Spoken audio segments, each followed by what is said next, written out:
I was asked to make a video for the loved one of somebody with avoidant personality disorder, which is way harder than it seems. I made a video, put it up, and immediately took it down because it gives me the creeps.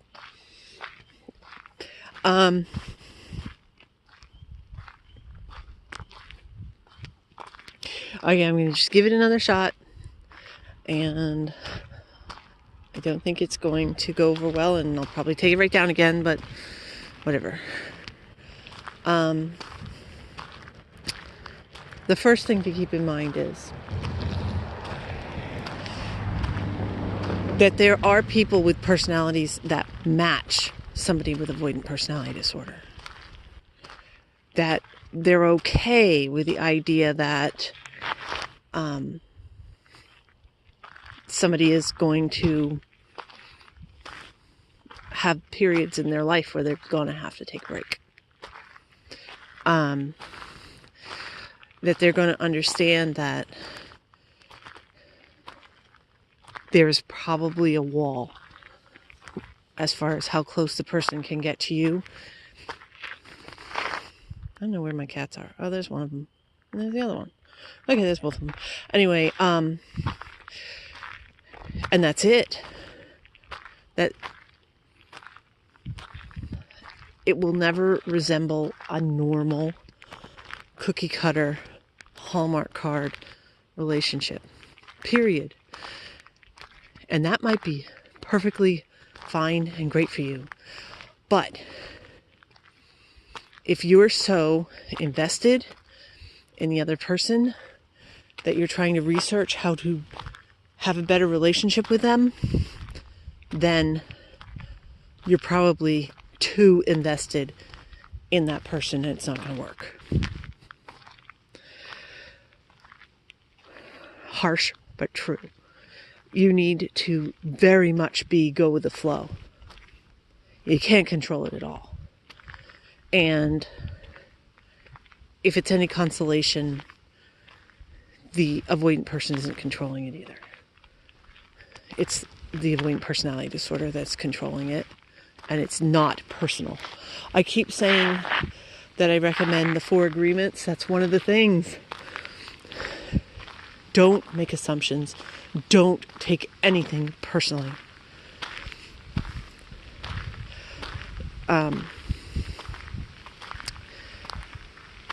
The most effective, I don't want to call it treatment, but that's what treatment for somebody who had childhood trauma is: a stable, good, adult romantic relationship. Avoidant personality disorder makes that just about impossible. I mean, if I was just going to be like pro-Avi all the way, I would be like, yes, throw yourself on the sword 100 times a day. You've got to stick by this person, because the person with avoidant personality disorder, once you get to that inner circle, they're going to stick forever with you. I've seen people have the worst, crappiest relationships, and they stay with them. They stay with them forever. And it's not even like a romantic thing. I'm talking about friendships. They put up with the more. I mean, that's why borderlines are constantly sticking with avoidant people. It's because a borderline is absolutely off their rocker. It's like untreatable bipolar almost. This flip-flopping of emotions and the testing and the, for no reason whatsoever, they're just suddenly going to get it across their head that you hate them or they hate you or whatever. I mean, that is torture for someone with avoidant personality disorder to go through, but they stick by them And it's just about perfect for the person with borderline. And it sucks, and it's true. However, if you're feeling out of obligation, oh, it's starting to rain, that you're staying with this person, if it's not suiting your personality, if it's not suiting what you need in your life and what you want in your life, and it's, it is not just a matter of, do I love this person? I mean, it's a matter of, you can't casually date somebody with avoidant personality disorder. It's never going to be casual. It's always going to be intense, even though it's probably also not going to be as close as you imagine an intense relationship would be, whether it's a friendship or a romantic relationship. If that is not a good match for you, you're going to be miserable. The person that you're with is going to be miserable. Everybody's going to be miserable. And it is... Where'd he go? He'll be coming. It's a waste of both of your time. And you really need to look deep and see if you are a good match for the person with avoidant personality disorder. And you can't make yourself change to be somebody. If you're the type of person who wants, any rom-com relationship, and a lot of people don't. I mean, the thing is that people think, oh, well, this is what I want, and this is what everybody wants, and this is not true, and it sounds like there's people. Hold on a second.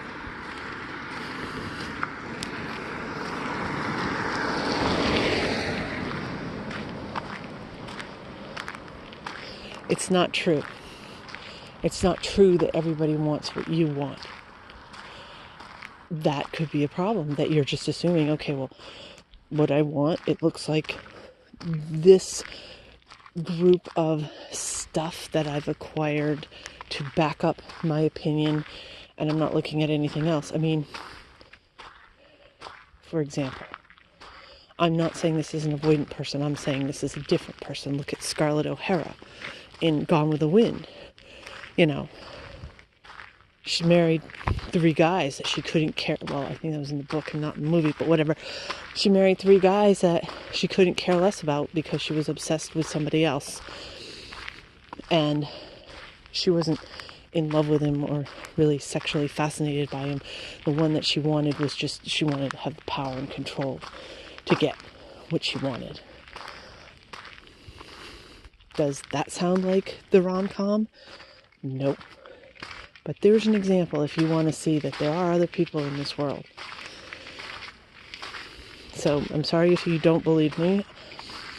Again, if you're looking to figure out how you can change yourself to be better suited for a person with avoidant personality disorder, this is not the relationship for you.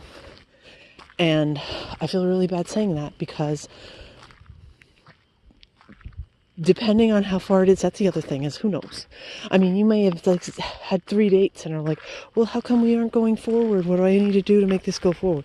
In which case the avoidant person will be attached but not that well connected. It might be nothing for you to disappear on them. And that's a little harsh. But you might not make any much more impact than anybody else. You might be blowing this up. I don't know. Maybe, maybe not. If not, if there is a real connection, yeah, the avoidant person is going to be hurting for years and years. But I'm telling you, as a person who has been alone and abandoned even by my cats, that it's way better to be alone and smarting over somebody who left than stuck in a relationship that doesn't really fit and match. And if you are in a primary relationship that you can't really connect with the person that you're with, which happens a lot. And again, what happens is once you say, okay, I'm at this level, this is the person I'm going to commit to, it doesn't matter. They have to die for you to be the one to leave. I personally have done some kind of crappy distancing on my own and basically forced people that I was with to go cheat on me because they weren't getting what they needed from me. And I pulled back from even the level that, which is not enough for them, but was nearing the max level for me. It was comfortable for me, and I pulled back from that on purpose because the relationship wasn't working and I didn't have the guts to say goodbye. That's how people with avoidant personality disorder operate. They either, cut it real short and real tight, or they don't. And I'm telling you, when they do cut it off, it is incredibly painful for them. And they do it because they've given you a test, which is a gross way of putting it, but it's the truth. They've given you a test and you failed. Something about it, you failed. And I do it myself. And I do it with my friends. And it's like, you know what? It is a moving target how close I can be to somebody. And it depends on how many other people are in my life. Again, I don't know if you've read the story, heard the story. My mother just died. My father is currently still in the freaking hospital. We're trying to find a place for him. He's been diagnosed with advanced dementia. Thought we had a place for him. They changed their mind. And I have a son with autism who is graduating high school next month, yeah. And we've got to figure out what to do with him. He hasn't sort of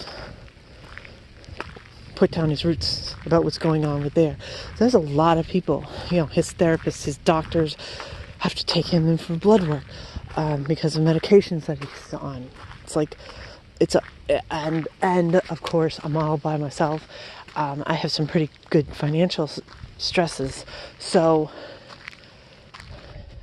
I think it's kind of amazingly genius that I was pulling back. And any other person probably who didn't have a clue about avoidance would just be like, oh, they're moving on. Done. But the way to get through that is extreme communication and say, listen, this is what's happening. I'm not going to let you, I'm not going to be nervous or afraid to tell you. I'm going to say straight up, hey, I got this and I got this and I got this. This is happening. Tell me what is going on with you and I'll tell you what's going on with me. And here's another person. You feel like crap when you do this to somebody and you think it's busted and broken and you don't think you have the right. Oh, there's a person.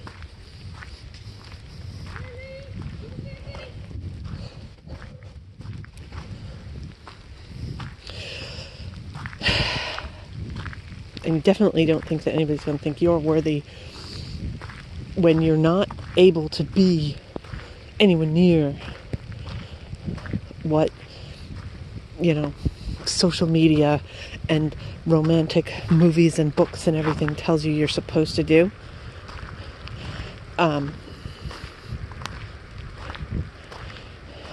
In both, like, even friendships or anything, it's supposed to be a certain way. And everybody complains because nobody has friendships like that. But everybody now has the stupid expectation for it. And it's just impossible for somebody with avoidant personality disorder. Okay? So now that I've given you this massive disclaimer saying it's not going to be a fairy tale or a cakewalk ever. There's nothing you can do to make it be that way. Ever. And that if it doesn't suit you, I tell people to date lawyers. because they are damn busy and they are damn stressed and they appreciate their time off when they can just be by themselves and relax and calm down. So they're not going to be up in your face, and they're going to be consistent, but they're also not going to need you to suddenly, oh, it's the weekend, I need you 12 hours a day. No. If you want somebody that's going to be there in basically every moment that you have downtime, nope, you're not going to be able to have a relationship with somebody with avoidant personality disorder. Okay, that's enough disclaimers, just like half the walk, with the disclaimers of it's probably most likely not going to work.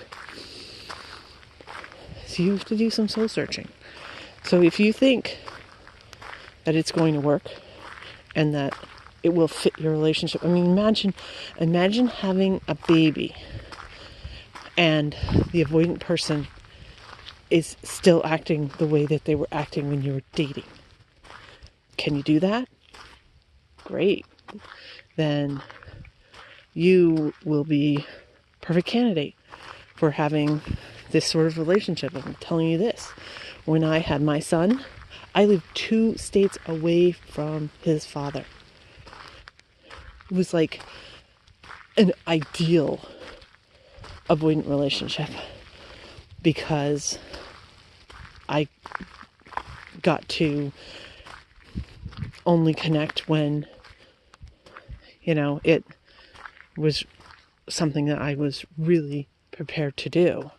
And I didn't have to worry about, oh, well, somebody's turning up and wanting my attention and I've already spent all my energy for the day on work and everything else. Now, all of a sudden, I've got to find something from the bottom of the barrel that doesn't exist, and this person is demanding having their time. Nope.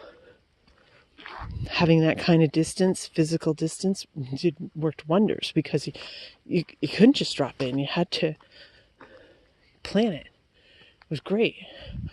So what can you do? The number one thing you can do if you have avoidant personality disorder is be consistent. Is to not take it personally and to not make assumptions if something seems like it's not working out. Because it's probably, that's not what's happening. It's probably that the person is starting to catch feelings and it's really intense and they have to take a break to catch their breath. Or it might be that, oh my goodness, their boss had extra time and came over and yapped at them for 15 minutes and stressed them the hell out, and it's going to take them 5 hours to recover from having their boss do that.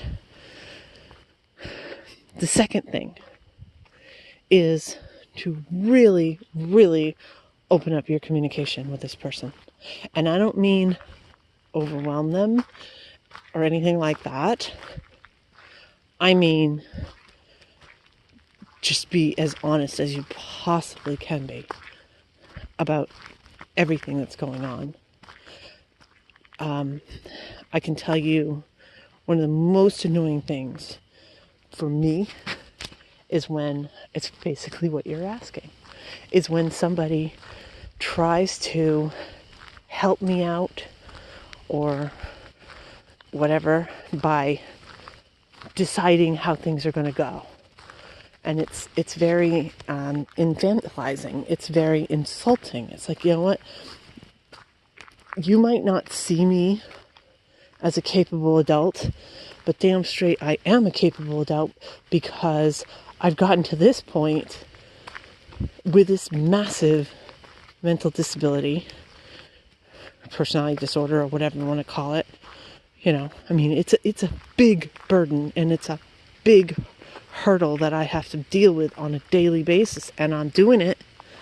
So somebody's saying, well, the worst is that people, oh my goodness, I've had therapists do it, I've had friends do it. It's the people saying, you're overwhelmed, so I'm going to step back out of your life. You know, I can make that decision. I have made that decision. I don't need somebody else making that decision for me. The only sort of equivalent is like if you've got somebody who is massively overweight, like, I mean, we're talking like hundreds of pounds overweight, and somebody's like, well, I'm going to take your candy away from you. You know what? You're going to get your ass beat if you try. You're going to get the hounds of hell come down on your head if you do that to that person. But, you know, that person is probably very capable with support, with somebody who's like, yep, I know you can do this. I know you can make a decision. And the cat came back. I don't think you can see him. I know you can do this and make this decision on your own. And I'm not going to pressure you. I know you can do it. You ask me anything and I'll be there for you. And you know what? They probably will be able to, you know, get to the point where they can do it on their own. But if you're doing it for them, it's just not cool. So it's the same with this. Be straight up and honest. That's the other thing, is that you come off like a liar. If you say, I'm going to do this for you, and it's like, no, why don't you, you know, say that it's straight. Say the way that you, the person with avoidant personality disorder, are acting right now, which I understand is probably due to the personality disorder and not a personal choice of yours. Although it's sometimes really hard for the person even to realize this. Don't try to dictate to them how, you know, whether it's their personality, their actual personality, or their personality disorder. But you can say, listen, I understand this is probably that thing that you go through. And it makes me feel uncomfortable and a little bit underconfident about what's going on, and so I feel like I want to pull back while you're going through this. Is that something that you can accept? And you know, somebody might say, listen, really, I know what you're talking about.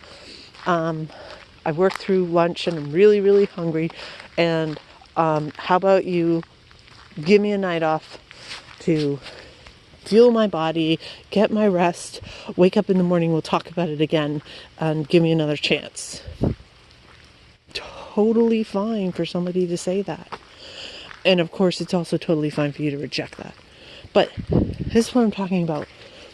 You come off as a liar when your excuse is, oh, well, I want to take care of you, and that's why I want to make this decision for you.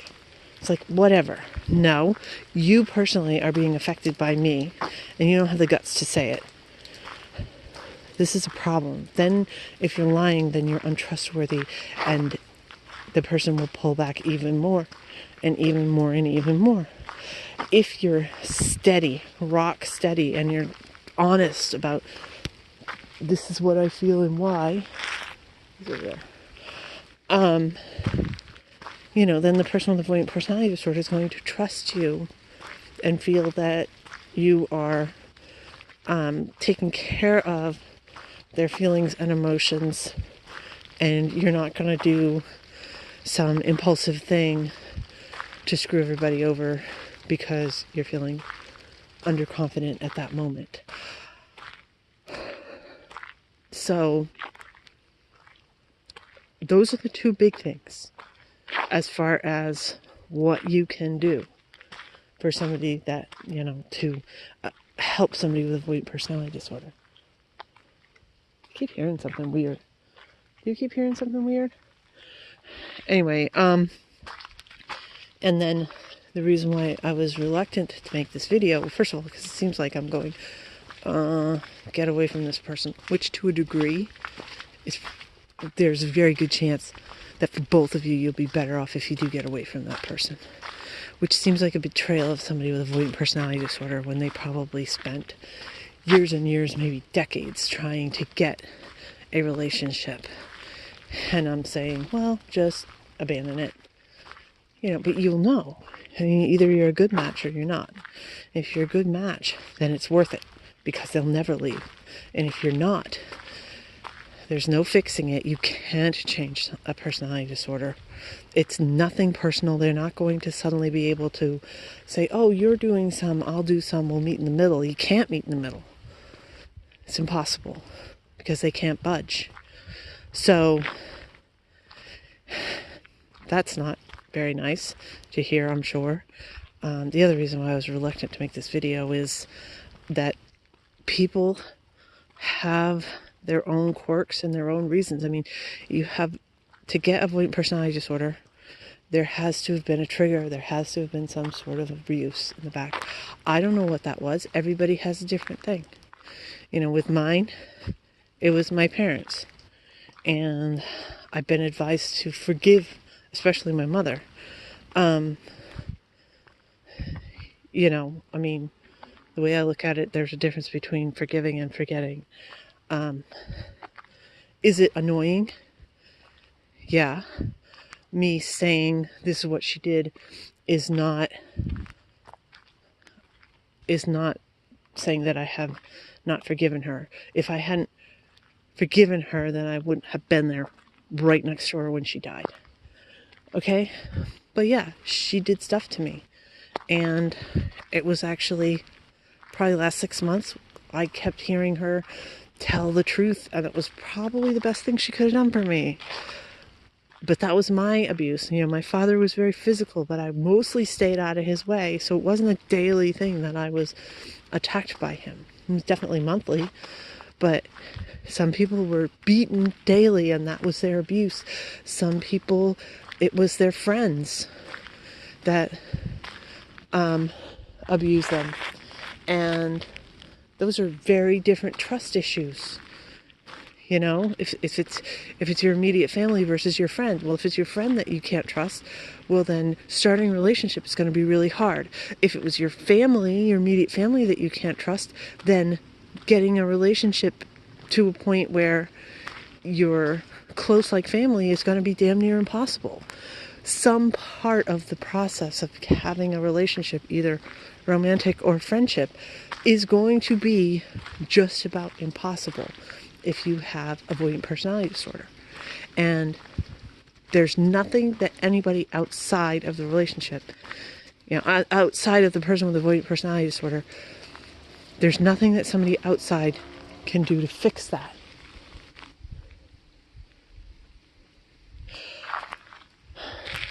He's still there.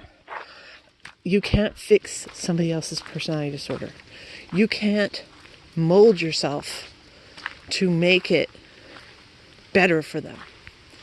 And I've also seen people with personality disorder attempt to mold themselves to fit somebody's romantic ideas, you know, so that they try to push against their personality disorder in order to fit this, you know, the other person's impression of what the relationship should be like. And it literally damn near killed them. Like, you know, the suicidal rate for people with avoidant personality disorder is actually fairly low. I mean, especially if you compare it to borderline. But where it comes in, you know, you would think, oh, there's my cat up there meowing at me. You would think the problem is depression. You know, that's what the research literature would say. My gut reaction is that no, it's not necessarily depression. It's when somebody tries to conform to an idea. Come on. Sorry, it's a cat. There he is. Come on, cat. You've been in this woods. Actually, it's probably the best place for you, because now you're not going to be all wet. Where's the other guy? There he is. So there's one. And there's two. And those are the two that I took. So I'm getting them all back with me. I didn't lose anybody. But yeah, I really think that the suicidality is because people are trying to conform to this is how you're supposed to be and act. Even more than the depression. Of course, ask me tomorrow. And I'll probably feel very different. But I think it's a big part of it. because it does. When you try to force yourself to be I mean, just imagine if you were trying to force yourself to be avoidant as opposed to a non-personality disorder personality. Just think about that. It would drive you crazy. You wouldn't want to live that way. It would damn near kill you. That's exactly how an avoidant person feels when they're trying not to have their personality disorder. And so that's why I'm saying it's pretty impossible. It's very hard. And having a relationship is very hard. Again, if you can both be in the same place about it, and you have a personality that matches somebody with a personality disorder's personality, which there are some, and then it could be absolutely perfect for both of you. But that's very, very rare. And if it's beginning days, then really it's probably best to start over with somebody that's better fit for you. But that's what you can do. You can be very open and honest with your communication and really tell, like, not you make me feel like this, but this is how I feel. And also to just be rock steady and don't really, somebody says, okay, I have to break up with you. I can't be with you anymore. And you say, okay, I'll be here for when you're ready to call again. And be there when they call again. That is how you keep a relationship with somebody with avoidant personality disorder going. I don't know. I wish I had better news. But it's raining. I'm going to wait here until my cat gets down the street, and then we're going to go home. And I'm going to stop this now. Bye.